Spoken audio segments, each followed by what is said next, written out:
Rapid English, no cap. Yeah, Rapid English, no cap.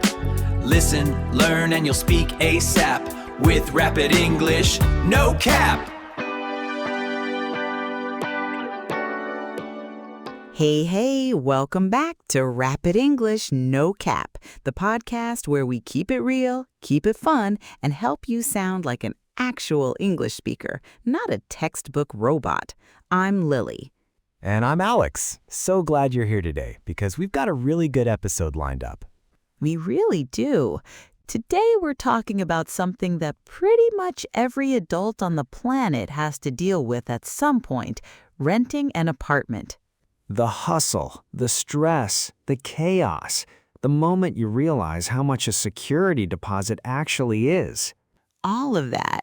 And honestly, it's one of those real-life experiences that's packed with useful English, the kind you actually need, not just the kind you find in a textbook. Right, like the vocabulary you need when your landlord hasn't responded to your message in 3 weeks.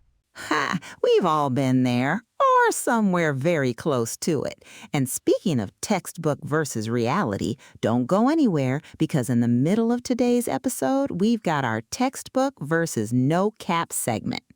Oh yeah, if you're new to the show, that's our 60-second mid-episode reality check, where we take something English textbooks tell you to do and we show you what real native speakers actually do instead.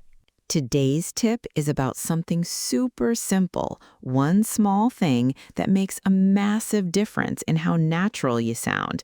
We're not giving it away yet, but trust me, it's a good one. Very good. Okay, let's get into it. Lily, I gotta ask, do you have any apartment hunting horror stories? Because I feel like everyone does. Oh, where do I even begin? So the very first apartment I searched for on my own, no help from family, completely solo. I had no idea what I was doing. Zero. Like, I didn't know what a broker fee was. I didn't know that the deposit is usually first month, last month, and a security deposit all at once. I just thought you paid rent and that was it. Oh no, you had no idea what was coming. I had absolutely no idea. So I go to this apartment viewing. The place is fine, nothing special, but it's okay. And the guy just casually goes, so it's $2,200 a month plus the broker fee, which is 1 month's rent. So that's another $2,200 plus first and last to move in. So you're looking at like $6,000 before you even move a single box in. $6,000? I almost passed out. And the worst part is he said it so calmly, like he was telling me the weather.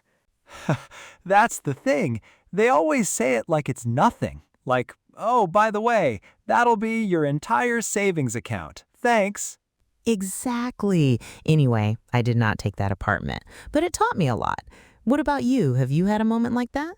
Oh yeah, so I found this place that seemed almost too good.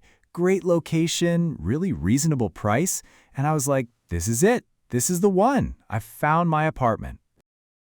Uh-oh, I already know where this is going. Yeah, so I read the listing more carefully, and it said, utilities not included. And I thought, okay, whatever. Utilities are maybe $100 a month, right? It was $300 a month in the winter because the building was old and the heating system was basically running on prayers and rusty pipes. So my great deal suddenly wasn't a great deal at all. That is such a classic trap. And this is why you always ask about utilities before you sign anything. Not just are utilities included. Ask specifically electric, gas, water, internet, what's covered and what's not. And honestly, if you can, talk to the current tenant, not just the landlord, because the landlord might give you a low estimate, but the person who actually lives there, they'll give you the real number. Yes, current tenants are gold. They'll tell you everything: utilities, noise levels, how fast the landlord responds. Speaking of which, landlords. Oh, landlords. We could honestly do a whole separate episode just on landlords. We really could. I've had landlords who were fantastic, responsive, helpful, fixed things fast, and I've had landlords who were the complete opposite of all of that. Same. I had a landlord who, when I told him the bathroom faucet was broken and leaking, said he'd come by soon. That was in October. Oh no. When did he actually show up? March, the following year. March! That is. I don't even have words for that. What did he say? He looked at the faucet and goes, "Yeah, you're gonna need a plumber for this one." Like, yes, I know. That's exactly what I said 5 months ago when I first called you. Huh, that's the thing. You end up just handling stuff yourself because waiting for the landlord becomes its own part-time job. Completely. I ended up watching YouTube tutorials and fixing it myself, which honestly, I'm a little proud of. Look at you, reluctant handyman. I love it. Very reluctant. Okay, speaking of things I know we shouldn't delay any longer. Oh, is it time? It is absolutely time. Textbook versus no cap. Okay. Quick question before I give you today's tip. Have you ever gotten a text from someone that says, and I'm going to say this very deliberately, "I am not coming tonight"? Ooh, yeah, that feels serious. Like something's definitely wrong. Right? It feels almost cold. And here's the thing, that feeling is real because normal people don't talk like that. Nobody says, "I am not." You say, "I'm not." Today's tip is about contractions. Contractions. Your textbook probably told you to always use full verb forms. I do not, I cannot, I will not, especially in formal or professional situations. But here's the reality. Even in professional settings, Americans use contractions all the time, constantly. Avoiding them makes you sound robotic, or worse, passive-aggressive. Yeah, I cannot do that feels way colder and harsher than I can't do that. It's a subtle difference, but it's a real one. Exactly. So the no-cap tip today is use contractions. Don't avoid them. They make you sound natural, warm, and fluent. Contractions are your friends. Your best friends. Okay, 60 seconds is up. Back to apartments we go. We were getting into the good stuff. We were. Alex, let me ask you, beyond the horror stories, what actually makes an apartment a good deal for you? Like, what are your must-haves? Good question. So, location is always number one for me. How long is my commute? What's nearby? A grocery store, a coffee shop, a park, whatever. Because if I hate the neighborhood, I'm going to be miserable even if the apartment itself is great. Yeah, totally. The neighborhood vibe is huge, and it's something you genuinely can't tell from photos online. So true. I always try to visit an apartment at 2 different times of day, once during the afternoon and once in the evening, because the vibe can be completely different.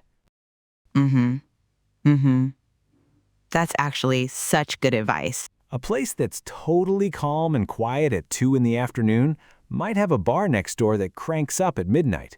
You just don't know until you actually go and check. A vibe check at midnight. I love that. What else is on your list? In-unit laundry. That's non-negotiable for me at this point. I did the shared laundry room thing for 2 years and I am done. What happened in the shared laundry room? Nothing dramatic. I just hate it. You go down there and every machine is taken, or you wait, and when you come back, someone's pulled your wet clothes out of the dryer and left them in a pile on top of the machine. Ugh, the wet clothes pile? That is a full violation. Complete violation. So yeah, in-unit laundry, hard line. What about you? For me, it's natural light and storage.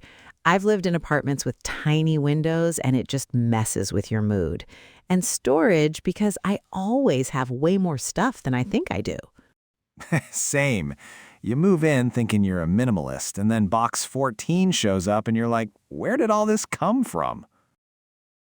Exactly. And I think one more thing I want to mention, roommates. Because for a lot of people, especially when they're first renting, sharing a place is how it works. Yeah. Do you have any roommate stories, good or bad? Oh, I've got a few.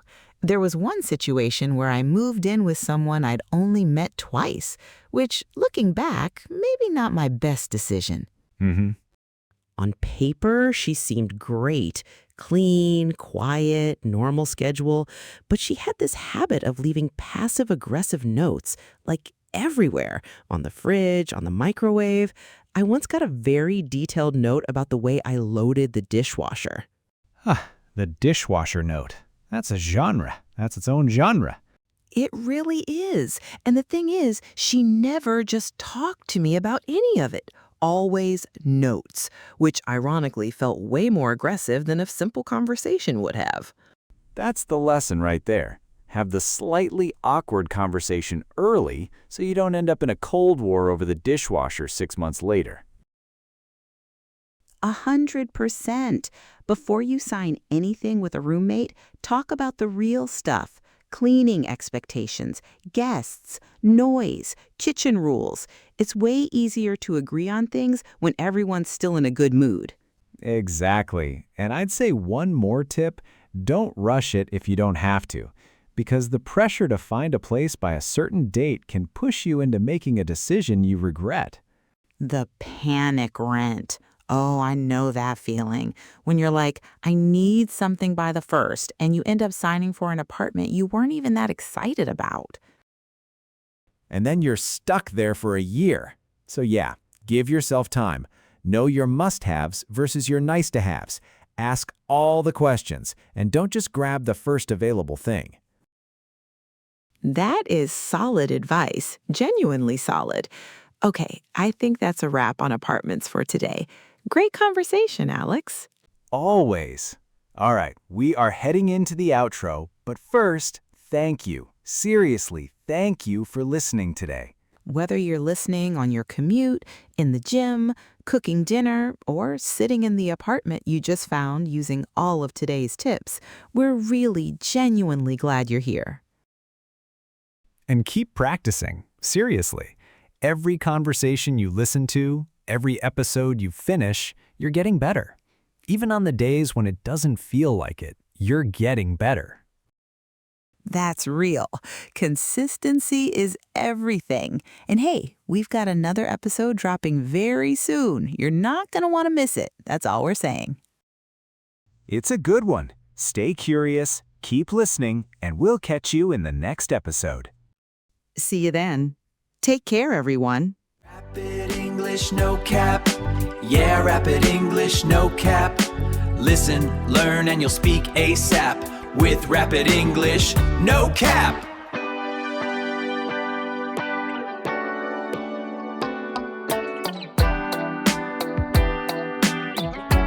Hey, you want to learn English fast?